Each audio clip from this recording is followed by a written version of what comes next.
Welcome to অফিজন। আজকে আমরা MS এক্সেলের একটি গুরুত্বপূর্ণ ট্রিক শিখব। তো ট্রিক্সটি হলো, দেখেন আমি যখনই এখানে কিছু টাইপ করব, দেখেন ও কিন্তু অটো বর্ডার নিয়ে নিচ্ছে। ঠিক আছে, দেখেন আমি যতবার টাইপ করবো ততবারই কিন্তু অটোমেটিক বর্ডারগুলো নিয়ে নিচ্ছে। আমার আর কষ্ট করে কিন্তু এই যে এভাবে সিলেক্ট করে আমার আর এই যে এখানে যে অল বর্ডার করতে হলো না, এবং আমার কিন্তু টাইমটাও বেঁচে গেল, তাই না? তো এই জিনিসটা আমি কিভাবে করছি আজকে আমি আপনাদের সাথে সেটাই শেয়ার করব। কেমন? তো আমি প্রথমে একটা নতুন ডকুমেন্ট নিলাম। নেওয়ার পর আপনি ধরুন যে এখান থেকে এতটুকু পর্যন্ত আপনার ডাটাগুলো উপস্থাপন করবেন, সাপোজ। তো এভাবে সিলেক্ট করে আপনি প্রথমে যাবেন কন্ডিশনাল ফরম্যাটিংয়ে, এটা ক্লিক করবেন। এটা ক্লিক করার পর এখানে দেখেন নিউ রুল নামে একটা অপশন আছে, ঠিক আছে? তো আমরা এটা ক্লিক করব। এটা ক্লিক করার পর একটি বক্স আসবে।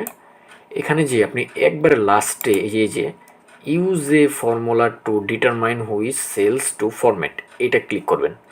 এটা ক্লিক করার পর আপনি এই যেখানে এই বক্সে মাউস দিয়ে কার্সারটা রাখবেন।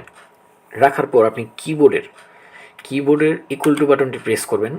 করার পর আপনি এখান থেকে একটা সেল সিলেক্ট করবেন।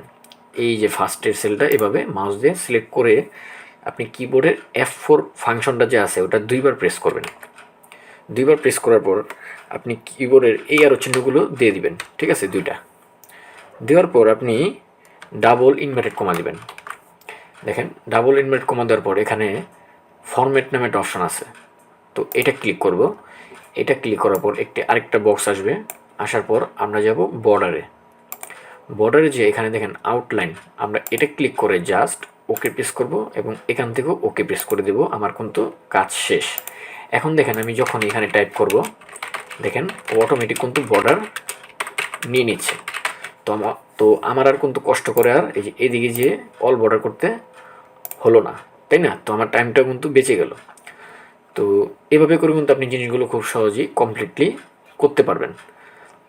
তো ভিডিওটি যদি ভালো লেগে থাকে অবশ্যই সাবস্ক্রাইব এবং লাইক দিয়ে পাশে থাকবেন। ভিডিও আজ এ পর্যন্তই। সবাই ভালো থাকবেন। আল্লাহ হাফেজ।